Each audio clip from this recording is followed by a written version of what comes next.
First of all, I want to say this is a discussion piece. I want this to start conversations in the comment section. And, this is just something I've thought about for a long time.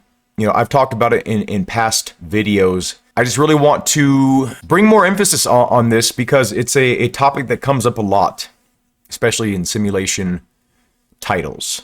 So, enjoy the video. What is realistic? In sim racing especially, even in just other video games like, shooters and stuff, anything that's trying to be a simulation or trying to replicate real life somehow, there's always an argument about what looks the most realistic, what sounds the most realistic. And it's confusing to me because the people that argue and say, this looks realistic compared to this, typically they're referencing footage from a camera, not from an eyeball. So in sim racing especially, that's what we're getting down to. Sim racing especially, people will say something that doesn't look realistic or sound realistic unless it sounds like what a camera sees, or what a camera hears, or what a microphone hears. That's not how your ears hear. That's not how your eyes see. The biggest example of this probably for visuals is when you're going through a tunnel. The camera will adjust the exposure, or whatever it's called. I think it's called exposure. And it'll go from being really bright to dark, like in a sort of weird, unnatural way. And in real life, your eyes don't do that. Your eyes take some time to adjust, but it doesn't look like that to your eyes. It looks like that to a camera lens. A good example for sounds, we see a YouTube video, and then we'll automatically assume, okay, this is what that car sounds like.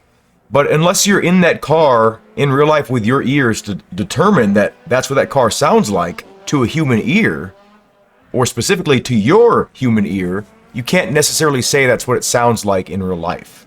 So unfortunately, this means for about 99% of us that play sim racing games and simulation games in general, we've never been in these exact situations, in these exact cars, in these exact airplanes, if you want to do flight simulations, war games, like a lot of us have not been in war. Some of us have not ever even shot a firearm. That's not me, but many of us have not actually shot a firearm in real life. And this isn't what it sounds like because in 007, these guns sound like lasers. Pew! With suppressors on. Anyway, what I'm trying to get at is it's so hard to determine what is realistic when we haven't actually been there or done that. My only references for being in a race car are being in the car that I built for racing, and it doesn't have a lot of the features that like these WRC cars have and stuff like that. So I want to admit, be the first one to admit, I have no idea what these cars sound like in real life. I've seen the videos online. I've seen how they kind of sound, but if you don't have the helmet on, you don't know how muffled something sounds. That's one of my biggest complaints, right? Like a lot of racing games will replicate the car when your helmet is off. They're not taking into account that you're gonna be wearing a helmet, fire gear. Maybe the car has like, certain rattles that happen when you're bouncing around. Like, one of the reasons why I couldn't use my personal car sounds when I tried to do F-Mod was because my car was so rattly that it was unpleasant to listen to. But what do you think I have to listen to when I'm driving the car, 80 miles an hour down this bumpy ass road? The whole time, Anyway, so that's basically like saying, well, those people are saying that my sounds aren't realistic. Don't know, they've never driven my car in real life, right? Like, and I'm not saying that that's what someone said to me, but if someone were to say that, I could easily argue, no, that is how it sounds because that's my car. I know how it sounds. It sounds like a fucking rattle trap. It sounds like a spray paint can.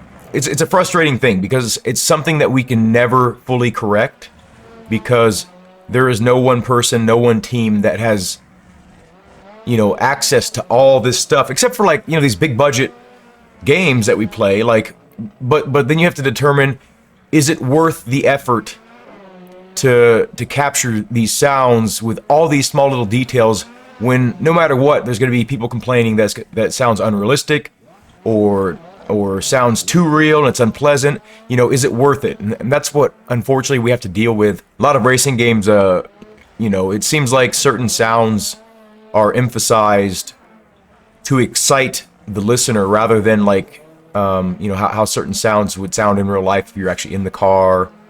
Or they're downplayed, you know, because like I said, maybe it's too annoying to listen to for the average person that just wants to come home from work and relax and, you know, play some racing games, you know.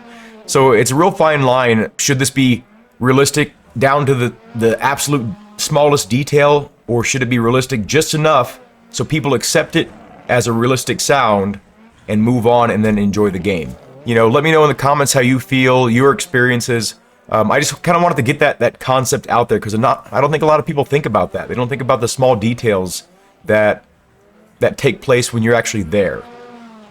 You know. Anyway, have a good day. Thank you all for watching, and I hope to see you in a future video.